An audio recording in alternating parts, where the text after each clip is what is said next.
Welcome back to the Business English Podcast. I'm Rob, and today we have a challenge for you. Yes, even for those who think you've perfected your English numbers game. Ask yourself this. Have you ever hesitated just for a split second before saying a number in an English presentation? Or maybe, during an important meeting, you had that nagging feeling whether you're getting the trends and data speech just right. You might be thinking, I've been using numbers in English for years. I've got this. But what if I told you there's a chance you've been making tiny little mistakes that native speakers might notice? Intrigued? Well, you should be. Today's episode is titled Everybody Hates Numbers, for obvious reasons. We're delving into the world of numbers in business English, from the basics that you think you know to the tricky intricacies of decimals and date formats. So, get ready to test your skills, refine your pronunciation, and maybe, just maybe, learn something new. Now, at a few points throughout today's episode, it is pertinent to have visual examples in front of you so you can see how the number is displayed when it is written down and then how it is subsequently read aloud. For this reason, we have written a number of exercises out and put them into the show notes for your reference. Do make sure that you have sight of these as we move through the episode, as it will make the learning points easier to absorb and internalize. However, if you are one of our listeners behind the wheel of a car, on a treadmill, or doing the ironing, please hang fire until you are in a less precarious situation to whip out those show notes.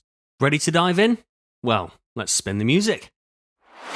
Ladies and gentlemen, welcome to the Business English Podcast, helping professionals communicate more effectively, more confidently, and with impact. With your host, Rob, from Energetic English. Let's get down to business. All right, let's dive straight into the basics. While you might be thinking, I've used numbers forever, what's new to learn? Trust me, this refresher might surprise you. So, first up, we have simple numbers, the hundreds, thousands, and millions. It sounds straightforward, right? Well, hopefully so. With simple numbers, there are essentially only three elements you need to remember when reeling off your hundreds, thousands, millions, billions, trillions, and so on. The first thing is that there is no S on the end of the words hundreds, thousands, millions, etc. when there is a number in front of it. It's 80,000, not 80,000s. It's 300, not 300s. It's 10 million, not 10 millions.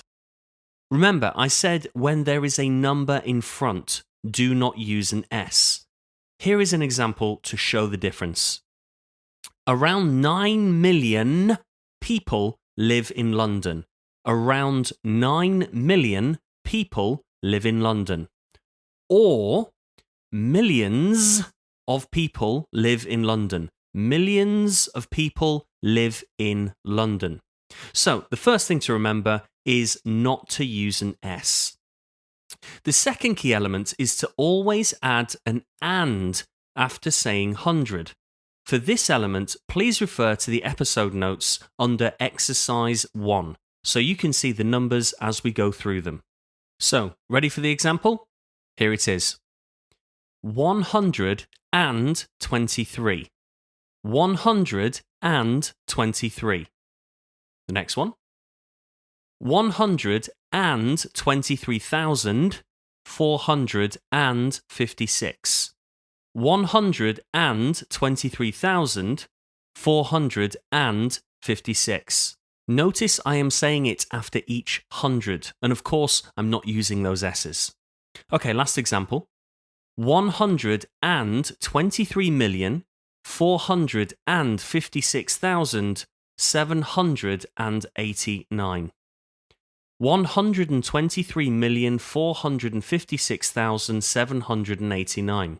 As you can see and hear, I'm using and after every 100. And finally, the third thing, as I hope has become clear with that last example, is that when it comes to simple numbers, they come in blocks of hundreds. So what do I mean by that? Looking back at the last example, notice that I am simply repeating the 100 number, then adding 1,000 or million. Here it is again, but listen for what we are doing with the 100 blocks with the addition of the 1,000 and million. So, 123,456,789. Once again, 123,456,789. And this doesn't change no matter how big your number is. Please look at exercise 2 for the next example of a large number.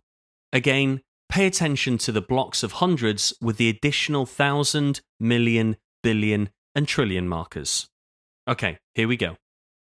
123,456,789,987,654. Once again, 123,456,789,987,654. You can see and hear that the three key elements we've discussed in this section are present throughout this large number. Take careful note of them and make sure you include them when using simple numbers, as missing them will be noticeable to those in the know. Right, let's move on to dreaded decimals.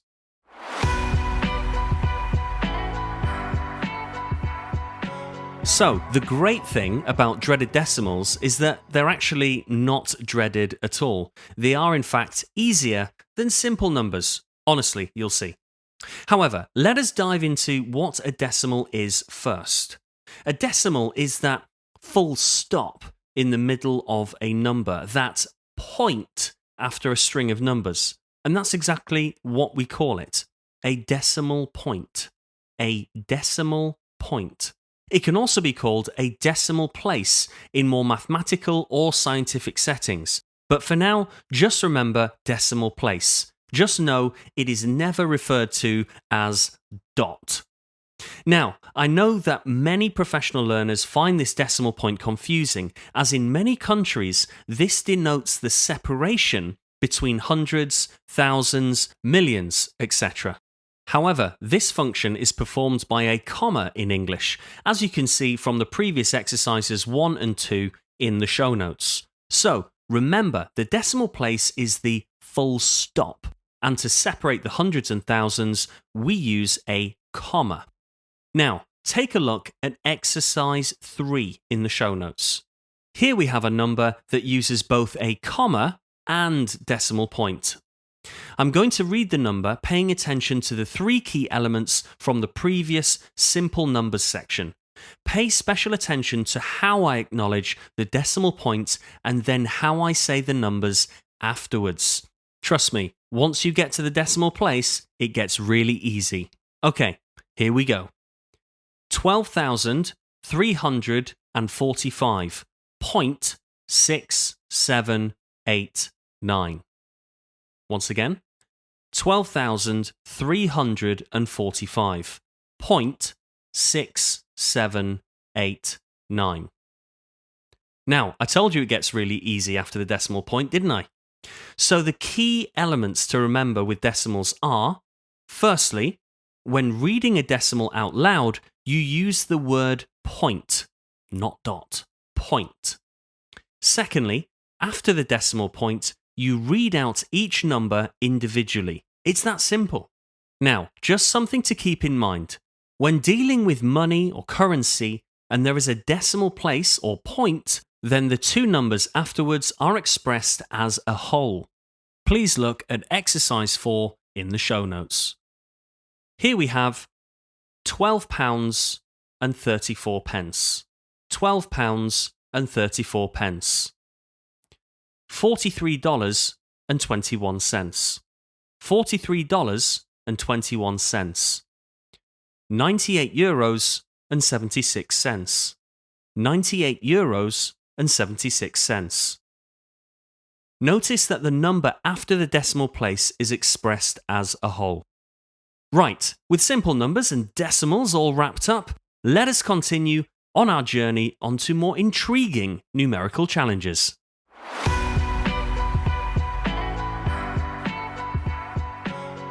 And now, as we sail smoothly from simple numbers and decimals, we venture into the often tricky yet incredibly essential world of fractions. Trust me, in the business realm, from stock markets to production statistics, fractions play a pivotal role. And mispronouncing them or misusing them, well, that could be a costly error.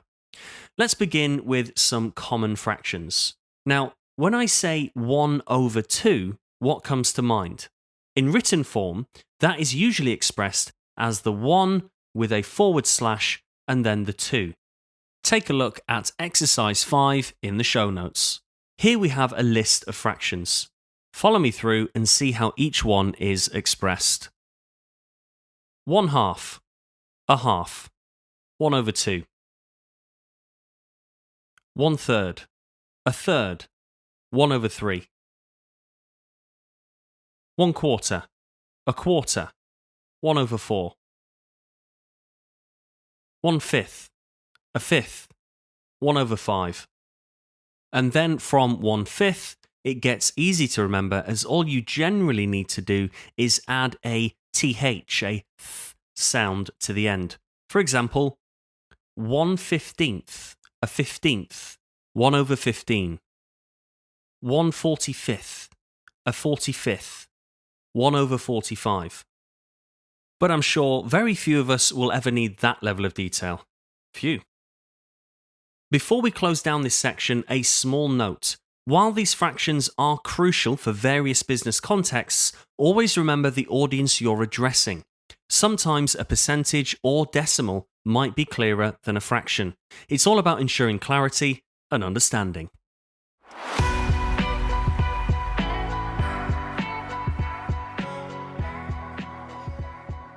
Now, before jumping into the next section, I wanted to take this opportunity to let you know that if you wanted to get more out of the Business English podcast, then that is possible.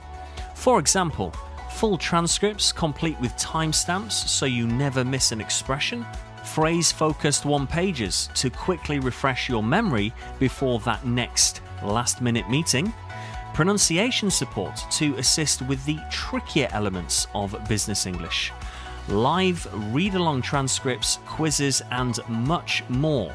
If this sounds like it could be useful, then the Business English Podcast Premium subscription could be for you. Check out the details at the link in the show notes. Right, on with the show.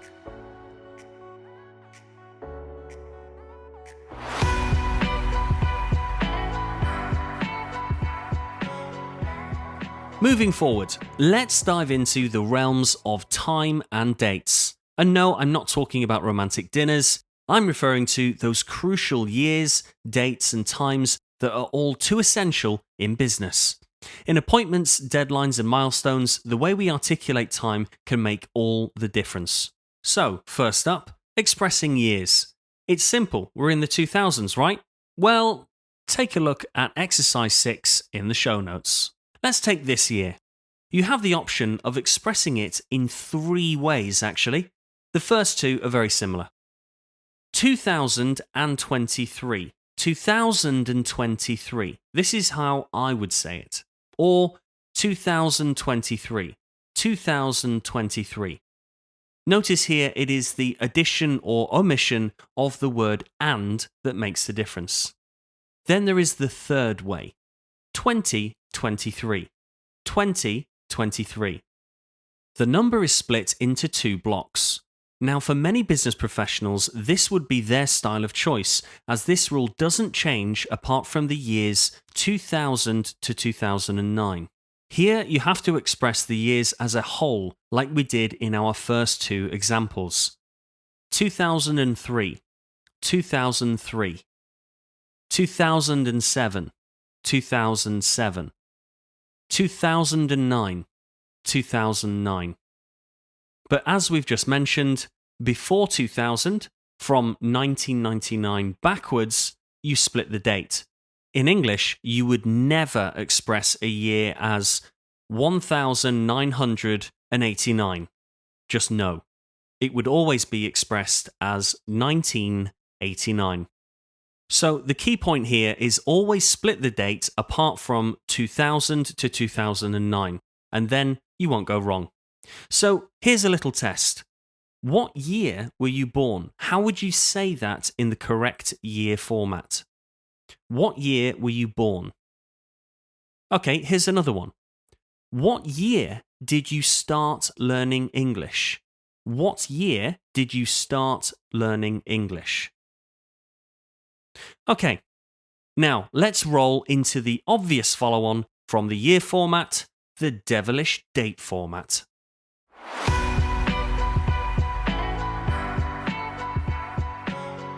Well, if one element of numbers in English is going to catch you out, it is going to be the date format. Why? Well, as many of you are more than probably aware, there is a difference between the American date format and the rest of the world.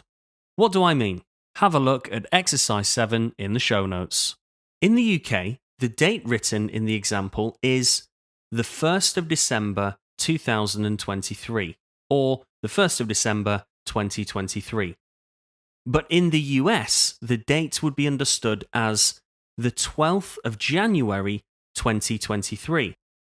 That's a whole 12 months difference, so be sure to be explicit when writing dates down. It is always better to spell out exactly what the date is. Now have a look at the next date in exercise 7. This is the 1st of December 2023. As you can see, even with one simple date, there can be multiple written versions, but they are all expressed aloud in the same way. But do note, there are 3 things that must be said even though they are not written. Firstly, the article the is used before stating the day. Without it, your date will sound incorrect. Secondly, the day must be in an ordinal number format if it is not written. That is, first, second, third, fourth, not 1, 2, 3, 4. And lastly, the word of is used between the day and the month, even though it is not written. Remember, each of these elements should be used even though they're not written down. So, once again, the date from before is the 1st of December 2023. Once again, the 1st of December 2023.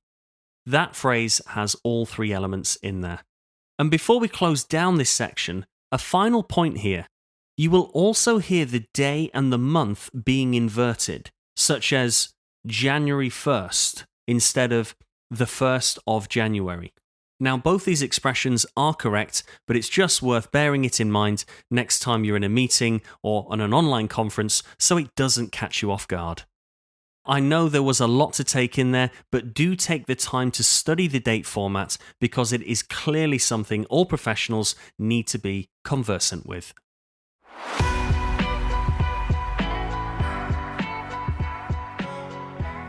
Lastly, let's tackle time.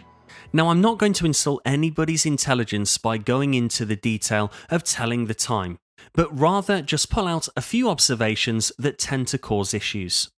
So firstly, 12:15 and 12:45, for example, are different in the US. These expressions are different in the US. In the US, these are a quarter after 12 and a quarter before 12, respectively. Secondly, when using quarter past, half past, and quarter to, we do not use the 24-hour clock. So, for example, 15:30 is incorrect. It's 3:30. Thirdly, we do not use o'clock and AM or PM in the same phrase. We do not use o'clock and AM or PM in the same phrase. It is either 3 o'clock in the afternoon or 3 p.m. It is not 3 o'clock p.m. And lastly, and this one catches many professionals out, is half 3, the slang or offhand expression 3:30.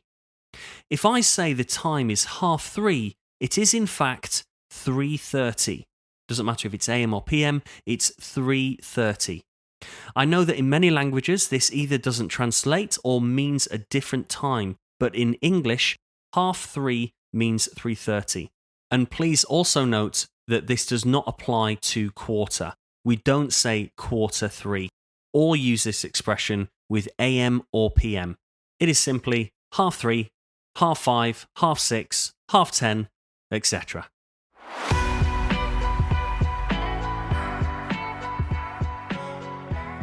Now, as the clock counts down to 0 on this episode, or should I say 0, 0, or 0, I think it would be remiss of us not to address the issue of expressing 0 in the correct way. So, 0, this is used when the number is by itself, or when reading decimals, percentages, phone numbers, and in some fixed expressions. O, this is the name of the letter itself. It's also used in dates, addresses, and times. Nil, this is how it is used in sports scores. Naught. Now, this one isn't used in the US, but it is also used to express the digit itself. So, with that little explanation, there should be 0 chance of you confusing the number again.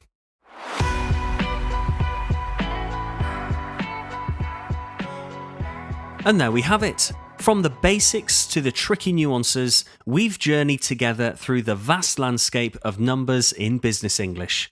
Whether you're an old hand or new to the game, I hope today's episode shed some light on those pesky pitfalls and offered a refresher on some foundational concepts. Remember, in the business world, clarity is king, and the way we articulate numbers, dates, and times can either build our credibility or subtly undermine it.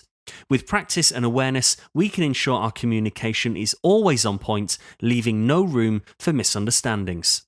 Thank you for joining me on this numerical adventure. If you have found today's episode helpful, please share it with your colleagues, friends, or anyone you think might benefit. And as always, your feedback is invaluable. Leave us a review or drop us a message and let us know what topics you'd like to explore next. Until next time, keep practicing, stay curious, and of course, keep it strictly business. You have been listening to the Business English Podcast. Remember to subscribe, leave a review, and we'll see you next time.